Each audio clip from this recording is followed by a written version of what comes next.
Et bonjour tout le monde. Donc voilà, je voulais faire une nouvelle vidéo en fait, parce que comme je vous l'avais annoncé dans l'espace communauté.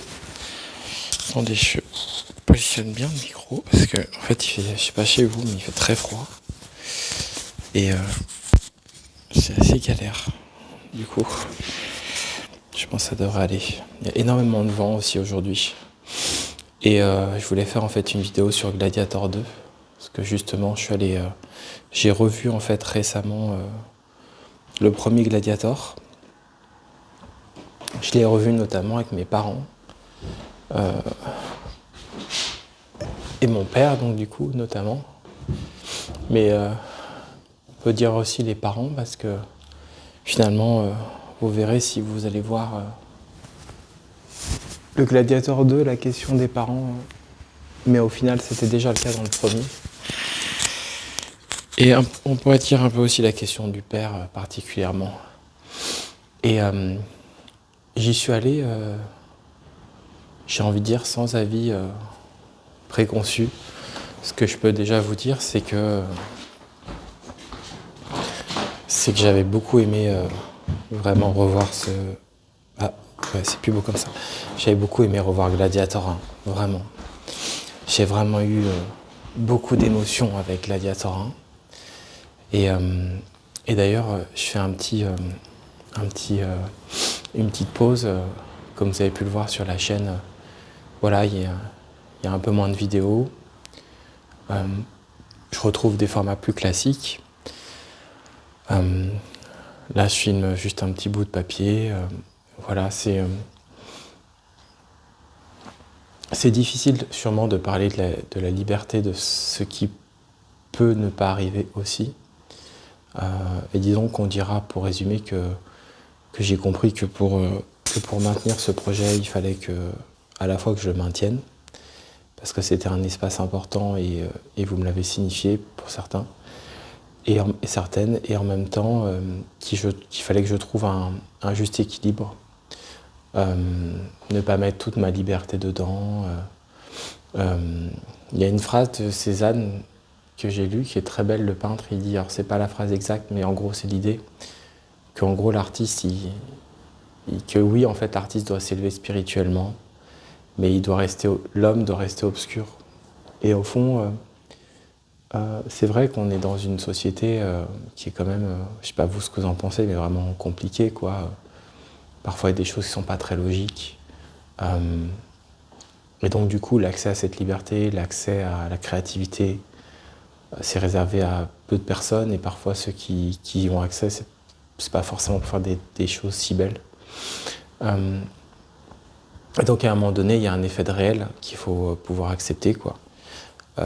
Et au fond, à trop aller dans une sorte de liberté à chercher, en fait, ça pourrait un peu être une gêne pour le réel. Parce que là, moi, dans ma situation actuelle, je continue d'essayer de chercher des choses. Et donc, du coup, j'ai décidé de maintenir ce projet plutôt que de l'arrêter, mais de lui donner une place un peu différente. Et puis aussi, je crois que, comme je vous l'avais dit, j'ai pris aussi conscience que en fait, l'avenir de ce projet, il ne dépend pas que de moi.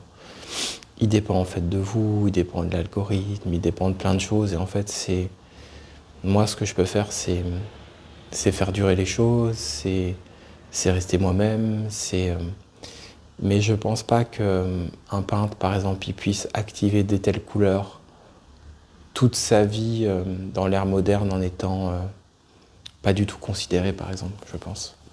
Je pense qu'à un moment donné, il y a des choses...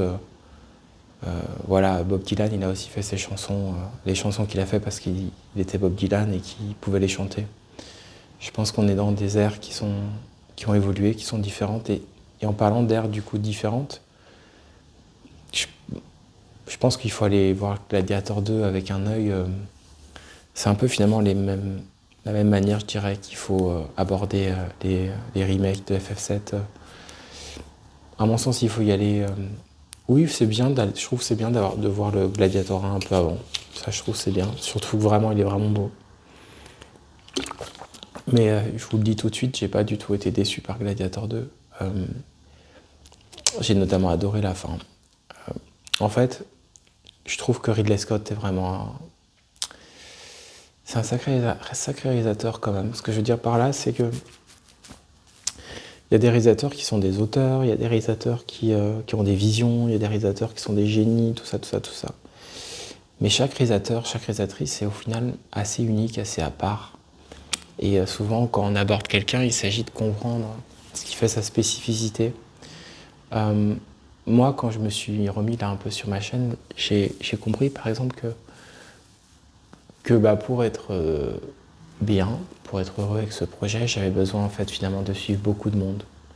Et j'ai beaucoup bataillé avec ça, beaucoup, beaucoup. Vraiment.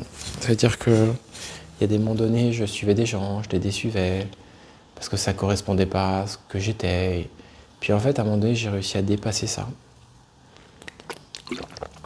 À comprendre en fait qu'il faut vraiment faire les choses sans attente en retour, et que les choses parfois reviennent même naturellement. Et bien sûr, il ne s'agit pas de pousser le curseur à un niveau tel où vous suivez la planète entière, bien sûr que non, mais au fond, je crois que pour ma part, plus on trouve de capacité à aimer, plus on trouve de capacité à... Plus quelque chose en nous s'élargit, je crois. Alors bien sûr, par contre, cette capacité, elle ne doit pas forcément être en adéquation avec le fait de suivre, dire, voilà, il y a plein de manières. Mais au fond, cette question, chez moi en tout cas, la diversité me parle beaucoup. Et je crois qu'au fond, il y a quelque chose un peu comme ça chez Ridley Scott. C'est-à-dire qu'il vient de la publicité, et c'est un réalisateur, c'est difficile de le catégoriser, quoi. C'est difficile de dire c'est ça. Moi, ce que je pourrais dire sur Scott, et dans un sens, les frères Scott, parce que Tony Scott aussi, je trouve, c'est qu'ils ont des puissances de vie, ils ont je dirais plutôt une vitalité qui est très très grande. Ridley Scott, c'est quand même quelqu'un qui a 87 ans. J'aimerais vraiment voir là quand il sortira, j'aimerais voir le making of d'un tel film, voir où il est. C'est un peu comme Eastwood, parce que Eastwood fait des films à côté. Là, c'est des machines. J'aimerais voir. Mais c'est comme Cameron, l'être humain change. De toute façon, les humains font de plus en plus de choses jusqu'à très tard. Mais quand même, c'est pas rien. Et il a une manière comme ça manifestement il le dit d'ailleurs dès le début avec les duellistes que j'ai pas vu, mais il savait où il allait quand même. Hein. Il a une manière, il a compris des choses par la publicité. Et en fait, moi, Gladiator 2 m'a donné beaucoup d'émotions. Franchement, à la fin, il n'y aurait pas eu des gens autour. Vraiment, je pense que j'aurais vraiment pu pleurer plus. Très clairement. Je trouve que le casting aussi est vraiment bien. Avec... donc c'est qui je les confonds là. Je sais pas s'il n'y a pas deux Pascal, mais il y a Pedro Pascal, je crois. Celui de Last of Us. Le jeune là qui a pas encore 30 ans, là, 28 ans. Il est super. J'ai pas vu After Sun. J'ai pas vu encore trop sa filmo en fait. Mais je vais voir ça prochainement. Et mais tout le casting en fait. Je vous gâche pas, mais il y a même quelqu'un, je me dis, ah non, c'est l'acteur de Stranger Things, trop bien, tout, la dernière saison. Et mais en fait, peut-être que ce que j'aime vraiment chez Scott, c'est, je trouve qu'il s'arrête pas en fait c'est pas quelqu'un qui, en fait, il est dans du mouvement. Ses films, en fait, et quelque part, moi, je trouve qu'au fond, son film là, il dégage presque plus d'émotion que. Je trouve qu'il y a parfois des cinéastes, vous voyez, par exemple, Clint Eastwood, il est comme ça, mais Eastwood, c'est une masterpiece, hein, lui tout seul. Mais Eastwood, justement, c'est quelqu'un qui n'analyse pas. En fait, il fait ses films, il a un scénario, il tourne. Et moi, je pense que quelque part, Martin Scorsese, c'est un super réalisateur. J'ai adoré, par exemple, Silence. Mais j'aurais tendance à penser que parfois, il est plus cérébral. Et il y a quelque chose, justement, chez Clint Eastwood, et je trouve vraiment aussi chez Scott, qui est vraiment quelque chose... voilà, en gros, on va pas analyser, et on fonce, quoi. On fonce. Et du coup, dans tout ça, même si parfois, des fois, il y a du délire, quoi. Des choses... Il y a une scène, je me dis, oh, il abuse. Je me suis vraiment dit, franchement, là, il va trop loin. Et en même temps, il y a un truc où on se dit, mais en fait, c'est le cinéma, quoi. C'est du cinéma, quoi. Donc en soi, on l'accepte. Et, euh, et je trouve qu'il a un chemin, du coup, vers l'émotion qui est beau. Voilà. Sans compter que je trouve que souvent, il choisit bien ses acteurs, ses actrices. C'est vraiment quelqu'un qui sait y faire, quoi. Ça m'étonne pas que Ridley Scott dise que pour lui, les deux plus beaux métiers, que ça soit médecin et enseignant. Euh, Parce que c'est finalement des métiers où il y a beaucoup des notions d'espace et des notions de groupe aussi parfois. En tout cas, de travailler avec les autres. Je le vois bien. Mais ce qui est fort chez Ridley Scott, c'est que c'est un cinéaste parfois un peu sous-estimé parce que on parle beaucoup de l'aspect virtuose d'un Nolan, mais je le répète, je pense vraiment que la. Alors certes, du coup, ça a amené parfois des gens à. Quoi, à des gens. Qu'on puisse. Excuse-moi, je suis un peu malade aujourd'hui, je pense que j'ai grippe ou Covid, je sais pas. Mais ça a amené des personnes à parfois être un peu dures avec Scott. Mais la réalité, c'est que je pense que Scott, à sa façon, c'est un maître quand même. C'est-à-dire que c'est pas que un mec qui a fait Blade Runner, Alien, c'est énorme déjà. Mais ce que je veux dire, c'est qu'il continue en fait à, moi je trouve, à montrer des qualités de cinéaste et avoir une vitalité qui est très grande, quoi. Et, euh, et c'est pas forcément le cas de tout le monde. Il y a vraiment, et puis je trouve que du coup, quand on voit ces films, là, quand on voit Gladiator 2, pour moi, ça pourrait pas être le film de quelqu'un d'un truc de divertissement comme ça, un inconnu de 30 ans. Pour moi, non. On peut pas savoir comment on le ressentirait, mais je sais pas, c'est un étrange phénomène, hein, Scott. Mais je trouve pas que, voilà, ça. Vous allez voir, par exemple, je sais pas moi, le film Twister, là, que j'avais bien aimé d'ailleurs. Je m'étais dit, ah, il y a des qualités, j'avais vu que le mec avait fait des choses pas mal. Et c'est un jeune cinéaste. Et ben voilà, quand on voit ça, je trouve qu'il y a un gros film. On sent que le mec est jeune. Je sais pas, je trouve dans ce Gladiator, peut-être que je projette, mais je trouve qu'il y a quelque chose où on sent que Ridley Scott, voilà, il a de l'expérience, quoi. Il a, c'est pas un nouveau venu. Sans compter je crois que je sais pas si la musique du premier c'est pas Hans Zimmer. Je sais il a changé, il a mis Gregson Williams. Alors si je dis pas de bêtises, Gregson Williams c'est Star Wars, je crois. Mais c'est des génies de toute façon, tout cela. Mais la musique initiale, elle est folle, hein, elle est incroyable. C'est aussi forcément, voilà, c'est un film aussi sur les spectres, hein. Mais c'est pour ça que le le jeune acteur est super. Parce qu'au fond, il, déjà, c'est quand même un film, ce qu'il faut savoir, c'est qu'on a fait Gladiator 1, il savait pas qu'il allait faire le 2, hein. Donc, il est malin, Scott, il reprend des choses et il les reprend en fait. Et il se resserre de choses du 1, en sachant qu'à l'époque du 1, il savait pas s'il allait faire ça, quoi. C'était pas forcément acté qu'il fasse ça. Donc ça aussi, je trouve que c'est... je trouve ça classe, ce rapport...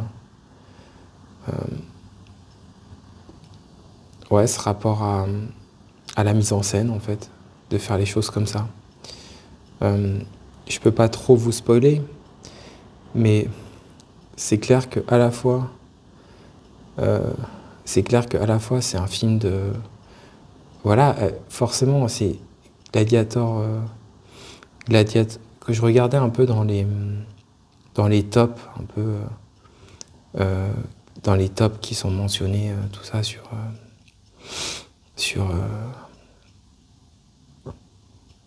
sur tout ce qui est Internet, etc. Et voilà, et c'est pas rien. Les, euh, les, euh, les films qui sont... je règle en fait du chauffage en même temps. Désolé.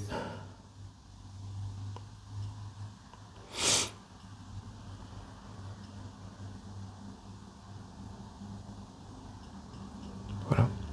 Mais en fait, les tops en fait, de ces films, ben voilà, il y a Blade Runner, il y a Alien qui est souvent top 1, et en fait, souvent en top 3, ben, on se retrouve avec Gladiator, quoi.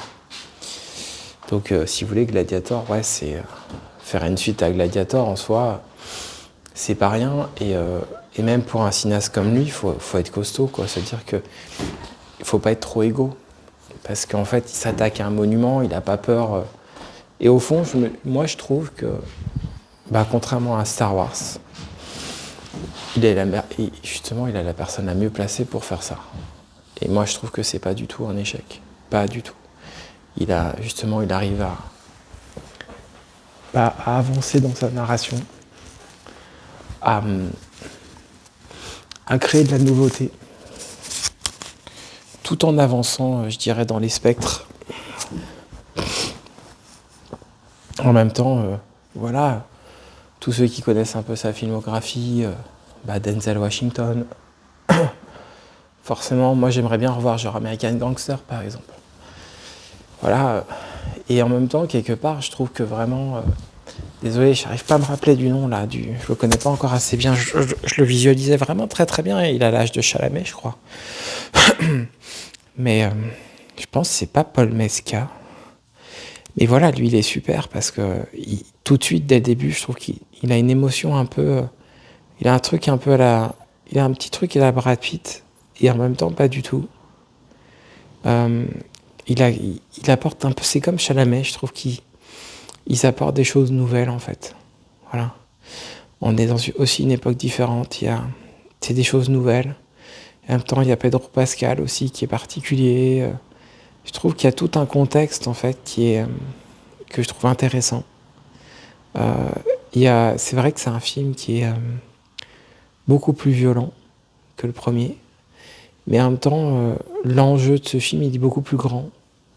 C'est-à-dire que ce que les personnages, au fond, les spectres, ils sont très puissants. Ceux du premier, c'était les premiers spectres, le spectre de la haine, le spectre de l'amour, incarné à chaque fois, et vous verrez, il y a comme personnage, notamment comme méchant, les deux empereurs. Et en fait, c'est clair que quand on voit les deux empereurs, il y en a un, le personnage qui est le plus petit des deux.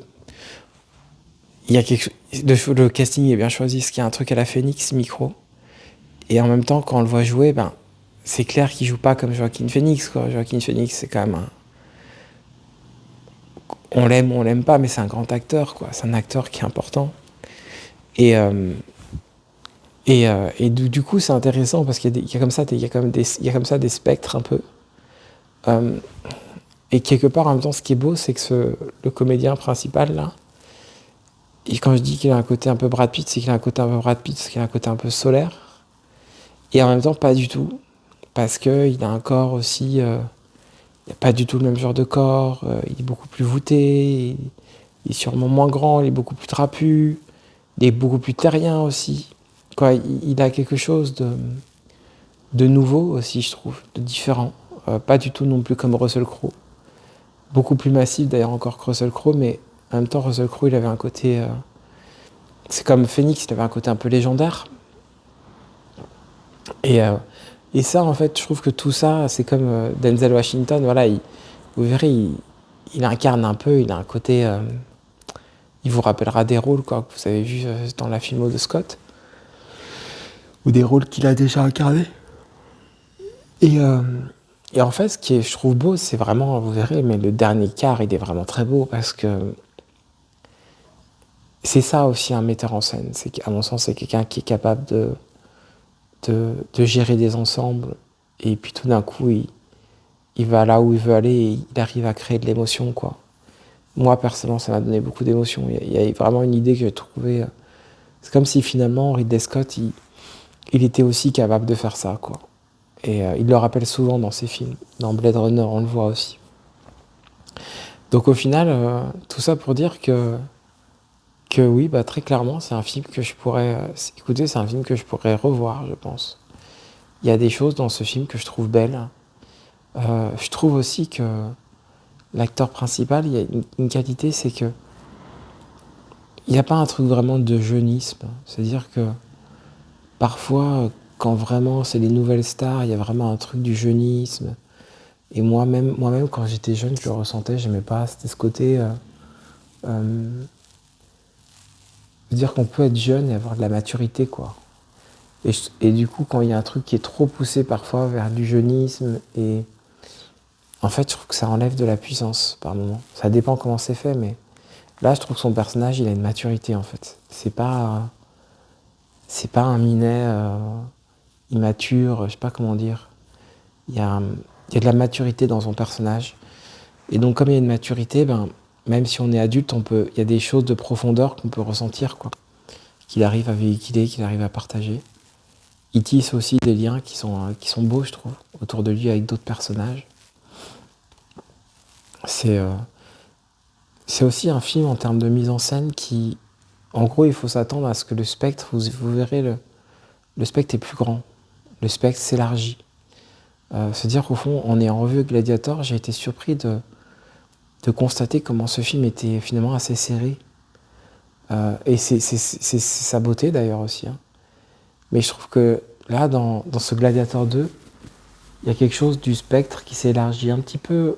C'est pas étonnant un petit peu si vous prenez le premier Matrix, bah, vous aviez l'impression de voir comme ça un poème très bien fait, et puis le deuxième, tout d'un coup, il cassait quelque chose, il défragmentait. Il y a ça aussi dans Alien 2, sauf que là, c'est pas plus les mêmes cinéastes.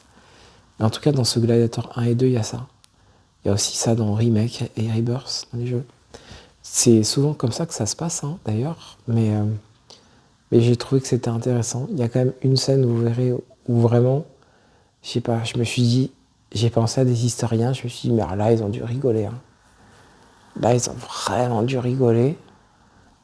C'est une scène, c'est un délire total, cette scène. Mais en même temps, je crois que ça me gêne pas. Mais c'est archi pas réaliste, vraiment pas réaliste. Euh, voilà, non mais je pense que ce Paul Mescal, c'est une star en devenir, je pense, parce que il, il propulse le film, il a vraiment ce côté solaire et en même temps, en fait, justement, si on prend par Brad Pitt, lui, que vraiment j'adore, mais Pitt, c'est son don et son fardeau, c'est que il est une étoile tellement puissante et solaire que du coup, bah, ses films, il veut dire c'est Achille, quoi. Là, c'est clair que lui, c'est pas Achille, c'est plus un guerrier vraiment puissant qui est quand même différent des autres, qui a une étoile un peu en plus, et en même temps, il est pas suffisamment différent, il va pas être vu comme un messie non plus. Euh, il, il- il a quelque chose, en fait, qui lui a été peut-être même transmis, ou il y a toute une histoire, quoi, et qui font que les autres autour de lui, à la fois, il a aucun problème, en fait, à s'intégrer avec eux, même quand, voilà, quand il y a des moqueries ou quoi. Et en même temps, il a quelque chose en plus, quoi. Et je trouve que ça, c'est assez beau.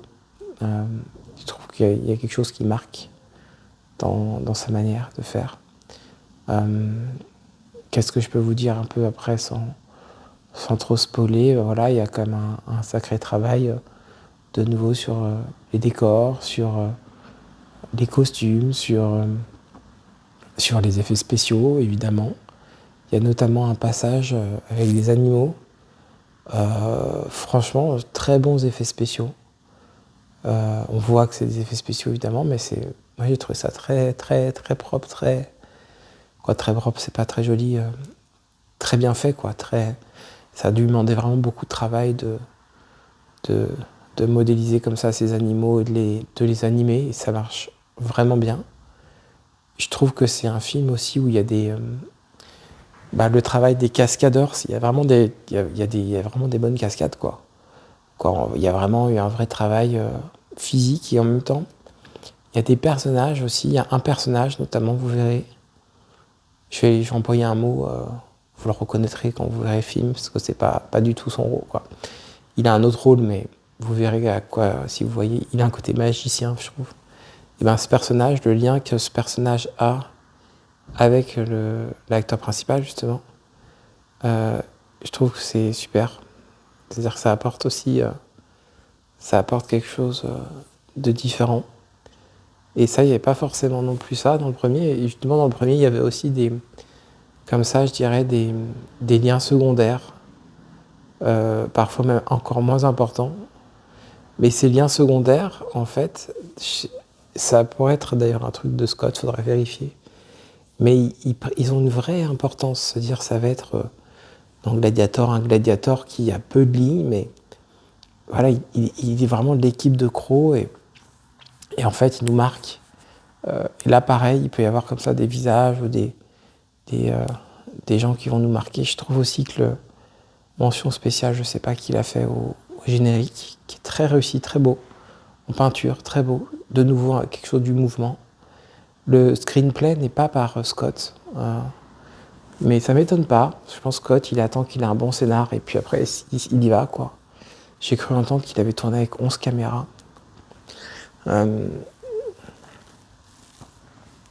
Voilà, c'est évidemment un film avec un budget énorme. Il y a énormément, beaucoup de figurants. Moi, j'aurais tendance à dire, si vous aimez Game of Thrones, si vous aimez tous ces mondes-là, franchement, je pense que moi, en mon sens, il faut aller le voir au cinéma, quoi. Ça vaut vraiment le coup d'aller le voir au cinéma. Moi, je l'ai vu en VF, malheureusement. Par contre, je le reverrai en VO. Là, malheureusement, cinéma où j'allais ne le mettait plus en VO. Les gens, vous savez, se déplacent plus beaucoup pour la VO, parfois. Je pense que c'est un film vraiment, ça vaudra le coup, pour le coup, de voir des bonus, comment il a été fait, surtout avec l'âge de Scott, quoi. Et honnêtement, je trouve que c'est pas du tout un petit film, quoi, un film honteux. Moi, je trouve qu'il peut vraiment être fier et je pense que ça fera un beau coffret. Alors, est-ce que ça mènera à un Gladiator 3 ? J'en sais rien. Je sais pas, je crois avoir lu dans une interview qu'il évoquait ça, mais je suis pas sûr. Mais encore une fois, je crois qu'en tout cas, c'est comme il se faut. C'est ce qui m'impressionne le plus, c'est le mouvement, quoi. Voilà, il intellectualise pas, il est prêt dans son mouvement, et il y va, quoi. Et il y va. Ça, je trouve que c'est une vraie qualité de cinéaste. Il y a aussi quelque chose que j'aime dans son cinéma, c'est ce que j'appellerais la synergie. C'est-à-dire que, bien sûr, les grands génies, là, les Kubrick ou quoi, ils sont tellement maniaques, ils vont contrôler le truc, leur œuvre, pour à un moment donné que ça aboutisse. En fait, ils créent eux-mêmes leur synergie, quoi, tout simplement. Mais j'avoue que ce que j'aime bien chez Scott, c'est qu'on dirait qu'il y a un côté où c'est ok pour lui qu'il fasse pas tout le temps des grands films, loin de là. Et donc du coup, il a ses scénarios et lui, ce qu'il aime, c'est faire des tournages, filmer, tout ça. Et du coup, au fond, quand tout d'un coup, pour X ou Y raison, il y a une synergie qui se crée, et tout d'un coup, voilà, ça peut mener à un grand film, quoi. Mais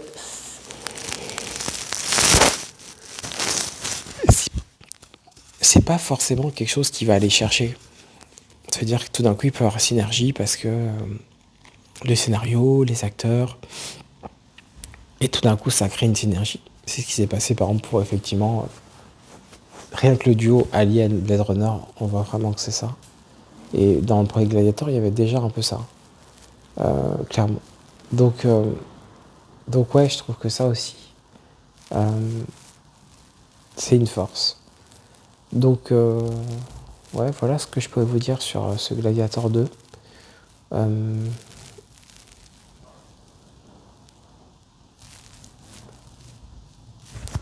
Je sais pas très bien quelle note je mettrais. Mais là, comme ça, en sortant du cinéma, j'aurais envie de mettre 7 sur 10. Vous voyez, donc ça montre que j'ai aimé, quoi. Et le Gladiator 1, j'aurais mis 8 sur 10, vous voyez. Donc voilà. Et alors bien sûr, j'imagine, avec plus d'objectivité, peut-être Gladiator 2, 6 sur 10, mais en fait, c'est ça que j'ai envie de mettre. Au final, dans le geste global, j'ai pris du plaisir, et puis je trouve qu'il y a vraiment... ouais, il y a quand même beaucoup de travail, quoi. Donc, et puis surtout, ça n'a pas du tout... Parfois, vous savez, il y a des suites, il y a des trilogies ou quoi, et on se dit, oh non, ça vient encore une œuvre qui vient abîmer. Vous voyez, c'est un peu comme le remake de Silent Hill, j'attendais, et là je l'ai enfin demandé pour la nouvelle année. Et ben c'est pareil, c'est-à-dire que je sais pas si je le finirai, mais par contre j'ai senti qu'il apportait quelque chose, quoi. Et ben moi je trouve ce Gladiator 2, je trouve pas qu'il n'apporte pas. Je trouve qu'il apporte quelque chose et que son existence, sa présence est vraiment intéressante je trouve. Et au final, vous voyez, c'est comme le Prometheus. J'aime bien aussi ce côté-là de Scott de pas prévoir et de rajouter comme ça un peu au dernier moment. Et d'ailleurs, pour Prometheus, c'est un film que j'aimerais revoir. Parce que justement, tout d'un coup, il se dit, je vais rajouter ça et ça fait une densité en plus. Il y a quelque chose... il y a quelque chose que j'aime bien là-dedans. Il y a quelque chose chez lui que j'aime bien là-dedans, dans ce rapport-là. Finalement, des gens comme Villeneuve ou même Nolan, que j'aime beaucoup, mais ils sont... Quoi, Nolan, mais Villeneuve, il est plus lourd quand même. Un côté plus... ce qui est très bien, mais côté plus grande œuvre de vouloir. Là, chez Scott, il y a ce côté que j'aime bien d'un vrai cinéaste qui fait, quoi. Il fait, quoi. Alors après, voilà, il peut se planter, il peut machin, mais il a quasiment tourné avec tout le monde, hein. D'ailleurs, j'y pensais en termes de cinéaste de vitesse. Michael Mann est quelqu'un aussi qui va très vite. Après, c'est une autre ampleur, hein, mais il va très vite. Et puis voilà, la famille Scott, c'est quand même... son frère Tony Scott, c'est quand même celui qui a fait Spy Game. Et Spy Game, j'adore ce film. Il y a une puissance de vie. Ce qu'il fait avec Ford et Pitt, c'est énorme. Donc, écoutez, voilà ce que je peux vous dire sur Gladiator 2. De votre côté, n'hésitez pas à partager votre avis si vous l'avez vu. À bientôt.